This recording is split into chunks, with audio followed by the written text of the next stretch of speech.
The Steam Deck is one of those incredible concepts that you can't believe is possible, yet here we are, the future in our hands. Almost ready. It's a handheld console that's capable of playing games you can find in Steam's catalog, meaning you can play basically current-gen games, like God of War and Witcher 3, on the go. And it's incredible to experience. The most powerful gaming handheld in the world. Let's be real. You don't need a review to tell you that this thing is going to be worth getting, especially if you're already playing games on Steam. But you may want to wait a bit first before buying, because in our reporter Nathan Grayson's experience with the console, it felt as though the system still has a couple of things it needs to work out. The battery life is not great, essentially eating up half a battery in 30 minutes time when playing God of War. Suspending our games caused frame rates to drop and cutscenes to glitch out when we resumed playing, and some games couldn't even run on the system at all.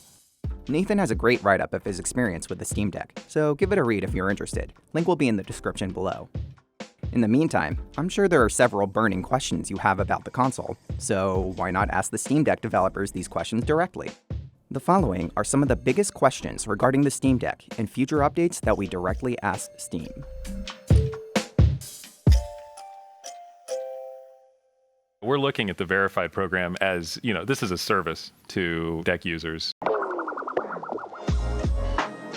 We have external partners that help us with the verification process. It was a little slow in the very beginning as we were kind of figuring out what the process would look like. So I can see where people would think, oh, okay, anything with the green checkbox is good.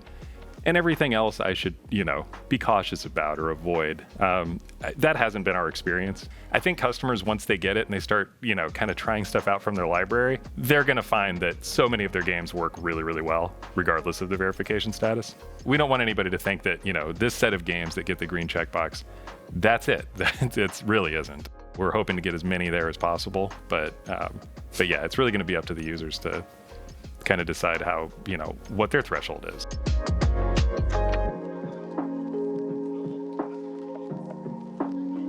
We don't want developers to design specifically for this device. We want developers to design PC games for the PC.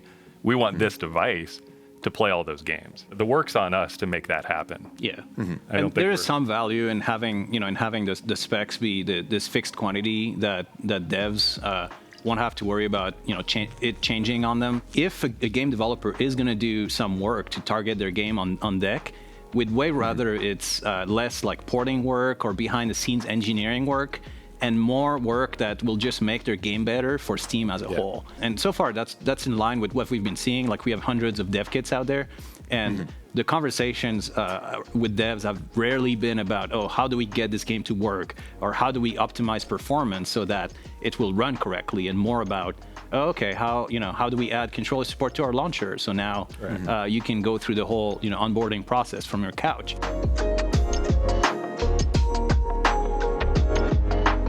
Our thinking was basically that we wanted to be at around 2 hours for a game that was taking full advantage of the capabilities of the device in terms of compute, and we think we got there.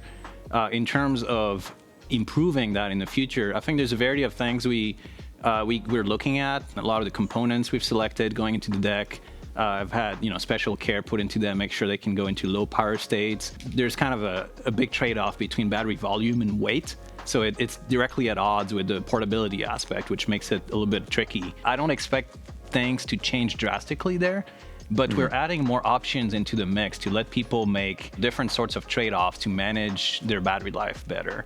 The integrated FPS limiter, variable shading, and more knobs there that people can use to tweak their battery life. But it's definitely something that we'll keep looking at and see what we can get over time.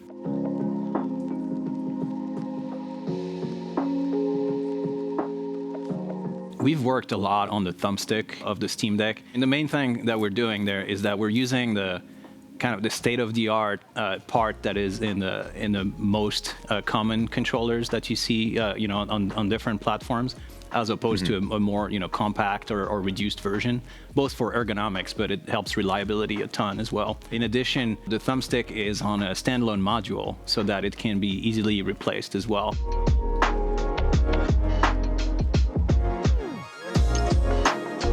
So there's a lot of considerations there that interact together, but at the core of it, the main drivers of the design and where it ended up are compatibility with the Steam catalog and the PC gaming catalog as a whole. And that means a few different things. One is having enough controls and enough variety of controls that you can, play everything in the back catalog, even ranging from, very old games that don't have gamepad support. We experimented a lot with smaller screen sizes, but we found that for a lot of the content, you need to have a certain amount of legibility for UI elements for these kind of like PC strategy games with big HUDs, but also just having enough power to let you play the latest games, which also, feeds back into the size of the device and the amount of heat that we can dissipate. We have found that reaction of kind of seeing it and saying, oh, that seems large, compared to some other things. When users tend to actually pick up the device and play it, they kind of go, oh, actually, this is pretty comfortable. I see what the ergonomic story is here and why it's designed this way. I mean, there's certainly no wasted space. If you've watched any of the teardown videos, it's about as, there's not a lot in there we could fudge with.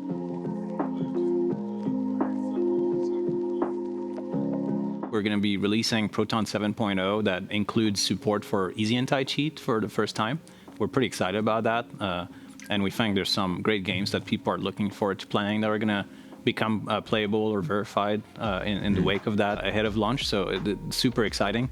There's still tons of work to be done there, and we're in touch with all the developers and the partners there.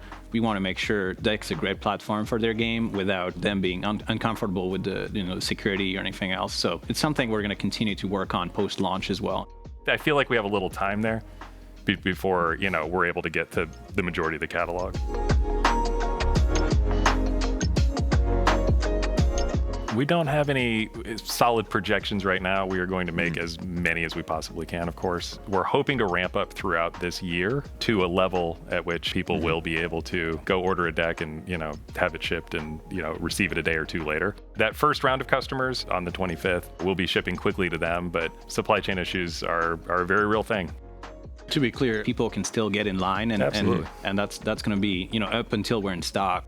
Since it's all going through Steam, it's been used as also a way to make sure that people do get their unit eventually, as opposed to the uncertainty of having to refresh a store and being constantly told out of stock. So you can make sure you have in place in line, and at some point it'll come up.